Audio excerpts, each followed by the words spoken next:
Hello, this is Frank Neely from HeartlandDiaryUSA.com, bringing you news every conservative can use. Subscribe to my YouTube channel to stay up to date. Well, the talk of the week has been Chris Wallace's moderation or lack thereof at the first presidential debate.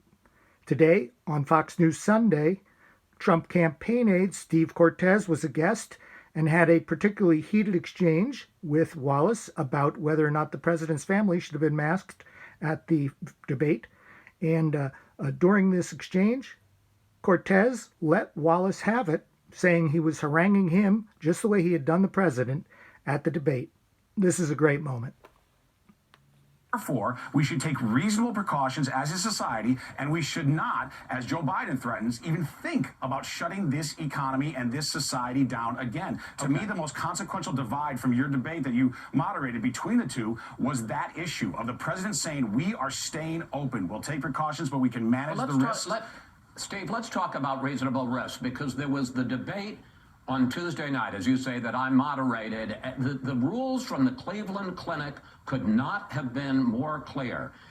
Everyone in the audience was to wear a mask. The president and the former vice president and I were the only ones exempt from that. We've got a picture up on the screen.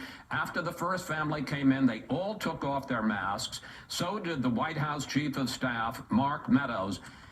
Do they think that the health and safety rules for everybody else do not apply to them? No, that's not the reality. Look, everybody was tested before that event, as you well know. Those of us who went first were tested by Cleveland Clinic directly. Everybody who gets on Air Force One for any trip on Air Force One is tested before they get on. Steve, it doesn't matter. Steve, it doesn't matter. Everybody that was in that room was tested. Steve, everybody that was in that room was tested, and the Cleveland Clinic's regulation was it didn't matter.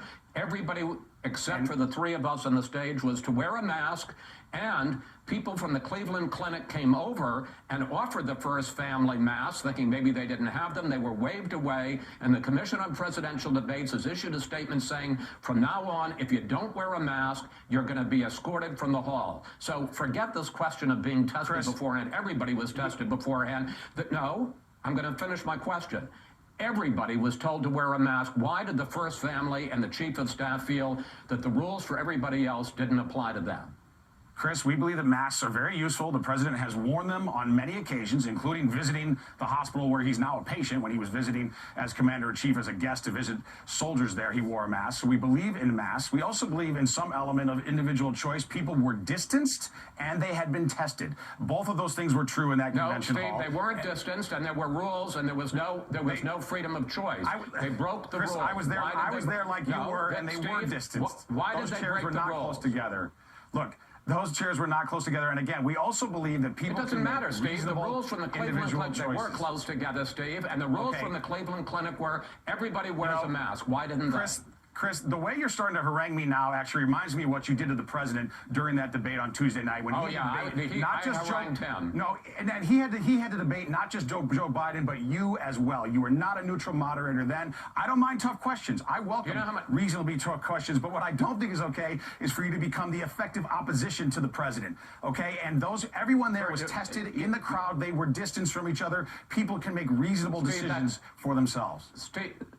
No, they can't. They're the rules, and they'll be kicked out next time. Steve, let me just simply say the president interrupted me and the vice president 145 times, so I object to saying I harangued the president. I know it's the talking point. With the president in the hospital,